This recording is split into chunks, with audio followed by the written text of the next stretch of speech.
Dense, hvala ti još jednom što si nas ugostio u svom lokalu i odvojio vrijeme za naš portal. Evo da odmah započnemo priču o ovoj pandemiji koronavirusa. Osim toga što si poznat kao MMA borac, sportista, poznat si kao i ugostitelj, vlasnik nekoliko lokala u Sarajevu, pa odmah na početku mi reci kako se ova pandemija odrazila na tvoje poslovanje. Prije svega pozdravim vas, vaše gledalce. Hvala Source baš što me još jednom pozvao vašu emisiju, što me niz godina pratite kroz moju sportsku, političku karijeru, a evo sad opet oko ugostiteljstva. Što se tiče znači vašeg pitanja kako se odrazilo se da 80-90% radimo slabije. Uposlenici koji su radili kod mi ostali se dalje da rade, međutim nije više onaj broj znači nije brojčano više onako ko što je bilo da rade u jednom danu po 5-6 ljudi. Sad radi 1-2, ali u sedmici rade, na primjer, ti isti ljudi se menjaju, svaka 2 dana rade, tako da je i za moje osoblje mnogo to loše i za nas sve nas je pogodilo. Ne samo znači, mene i drugi. Morao si otpuštati neke radnike? Nisam otpustio, nek smo im dali smjene, ali to sad ne radi jedan konobar, to je moj uposlenik 5 do 6 dana, sad on radi u sedmici 2 do 3 dana. Tako da je to pogodilo najviše i moje osoblje zajedno sa mnom, a prije svega te ljude, a ti ljudi imaju kući porodice koje hrane sa ovdje mojim objektima što zarade, oni hrane svoje porodice s tim. Često ono što sam mogao primijetiti u medijima da su upravo tvoji lokali često na udaru tih inspekcija. Možeš li nam reći kolike kazne si dobivao, da li si ih plaćao, da li ćeš ih platiti? Nisam plaćao, evo kako ste čitali, u zadnje vrijeme Ustavni sud, evo prije par dana je Ustavni sud rekao da to ništa neće biti važeće, ja sam to i znao, jer ovo je što se tiče značevi mjera i to je narušavanje ljudskih prava. Ja vjerujem da će Ustavni sud istrati do kraja i objasniti u kriznom štabu ljudima da drugčije moraju postupati. Jer evo ja sam to više puta govorio za sve medije, šta znači 3 čovjeka sjede zajedno i ta nas trojica sad ustanemo i odu jedan za drugi sto s drugom dvojicom, treći za drugi i tako dalje. Tako da ove mjere 30 ljudi, 40, 50, 20, kako god su mjere, ne mogu nas spasiti korone. Korona je prisutna, laboratorijski napravljena gripa, to svi znamo, svi doktori poznati svijeta, to evo nas obještavaju na internet portalima, na YouTube. Znači, govore da je ova gripa, koji sve ostale gripe, malo jača, agresivnija, ali jednostavno se ne možemo zaštititi nikakvim maskama. Jedino da se izolujete, odete u šumu i da ste sami. Ali ne demantuješ da si dobivao kazne? Dobio sam kazne, nijednu nisam platio i iću na sud. Kolike su te kazne? To su 3 do 5 hiljada maraka. Bilo više puta. Kod mene je bila inspekcija svake sedmice, dolazi svaki petak, subote, stuj. To je tako jednostavno. Kod mene dolaze, kod drugih ne dolaze, ali to je okej. Nije ništa to ni strano da meni dolaze, a drugima ne dolaze. Malo neobično, da ne kažem apsurdna situacija je to da se izvan kantona Sarajevo organizuju nastupi pjevača po kafićima, po diskotekama, svjedoci smo da se najavljuju novogodišnja slavlja. Kakav je tvoj komentar? Pa meni je drago što se najavljuju, što će to biti. Meni je drago, ne moramo mi, evo ja se ne ljutim, meni je žao.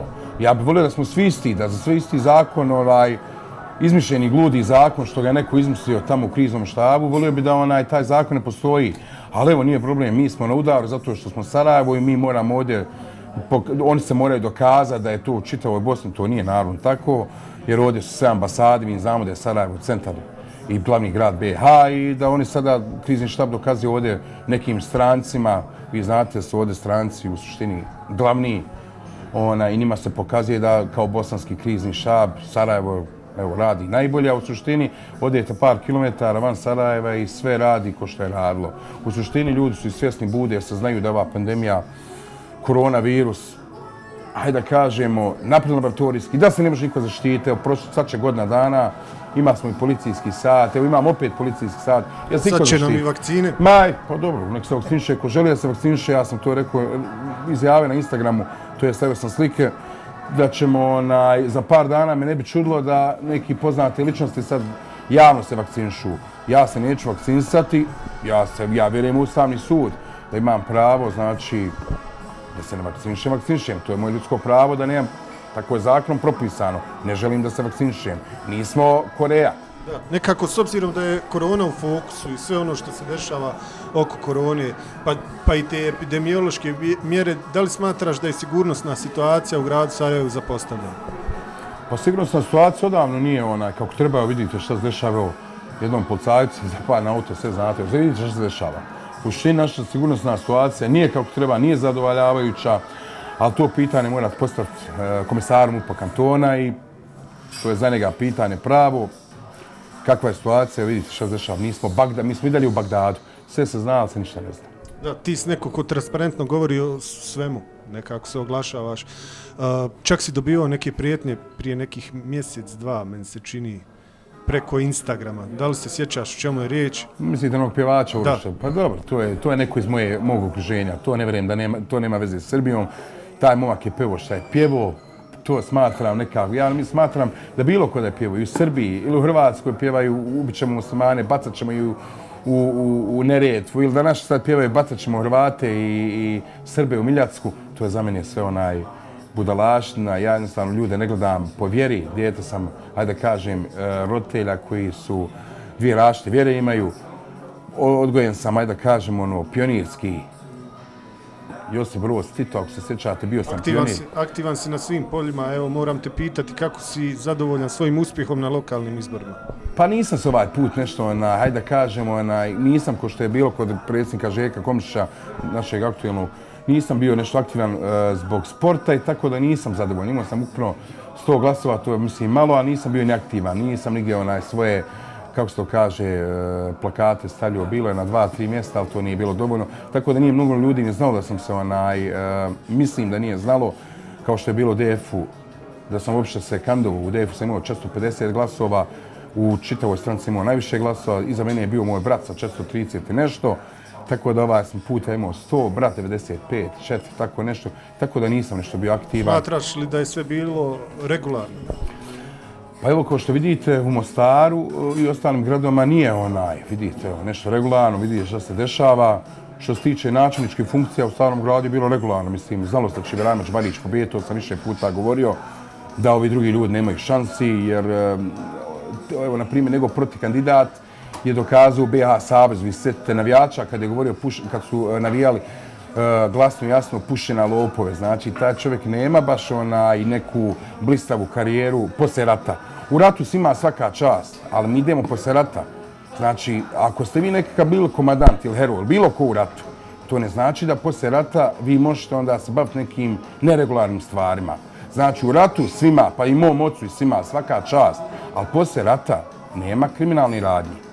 Znači, to vam ne može biti povlastica ako ste bili u ratu nešto, da imate pravo miru da radite kriminalne stvari. Ne kažem da je nikog za kriminalac, ali eto, navijači nisu bili zadovoljni. Ako sjećate BiH Savez i tad je jedan samo čovjek optužen, ne znam, par godina zatvora, da ga sad imenujem jer poznajem čovjeka, žao mi ga je, ali na jednom se slomila kola, a to je bilo jedan čitav tim u BiH Savezu koji je radio ta nekakva kriminalna djela. Sjetite se Ibrahimovića, htio je da nam dođe da igra ovdje, nije s njegovim ocem, ta priča istinita i tražili su od njega 5.000 ili 10.000 eura ili 20, slagat ću vam da igra, jer su rekli tada imamo mi ovakvih brukutalnata, a evo, ispostavili za nema.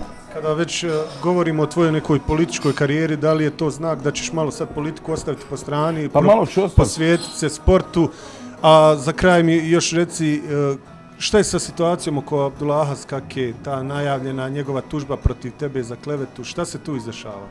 Pa vidite, što se tiče, prije svega ja sam se malo povukao iz politike stvarno. Prvo ću još jednom drago mi što na lokalnim izborima dobio Ibrahimović Barić, što su neki ljudi otišli koji ne trebaju da budu uopšte ovdje, jer bilo je mnogo ljudi kriminalnih koji je način naravno otjerao, sankcionisao, evo i federalni MUP je počeo da radi, moram reći da pohvaliti federalni MUP i obavještajnu službu koji radi na tome slučaju, da se neki ljudi dođe, ajde da kažem, njihov kraj, da se sankcionišu zatvorom o nekim financijskim kaznama, o tom potom, to vam sad mogu da kažem šta je, o čemu je riječ, ali to u toku. Što se tiče mog sporta, stvarno sam počeo trenirati za vrijeme korone, nikad nisam bio spremniji, to je to oglašavam non stop na Instagramu, nikad nisam ovako trenirao, znači da sam trenirao ovako prije 10 godina, možda bi bilo sve drugačije, ali nažalost je bilo uvijek mimo u mom sportu uvijek nekih problema, tako da nisam imao povlastice ko Mirko Filipović, kao što on imao. On je jednostavno države imao sve i država mu nije pravila probleme. Ja sam uvijek nekim problema, kao što smo rekli na početku, svaki vikend je meni inspekcija u objektima i znam se kakav je to stres. A što se tiče Abdullaha Skake, njegove klevete, u stvari, pardon, ja sam njega klevetio, kažem. Pa ja imam sve dokaze, crno na bijelo, sve stojim, iza svega stojim što sam rekao, pa evo vidite, EOF. Hajde nek mi objasni one jake. Kako će jedna jakna koštati, to mi znamo dakle su jakni i tako dalje. Pa znate vi za EOF kakav je kriminal sve urađen? Znate li da je to bio predmet tužilaštva? Dulas kakav to zna? Da li je to mako neko stavio u ladicu? O tom potom ja imam sve dokazu, imam evo vidite, mislim, Dulas kakav je dečko kojeg ja znam, hajde kažem, još prije njegovog mandata gradonačelnika koji je postao, kako je već postao, ali o tom potom što se tiče njega i njegove klevete,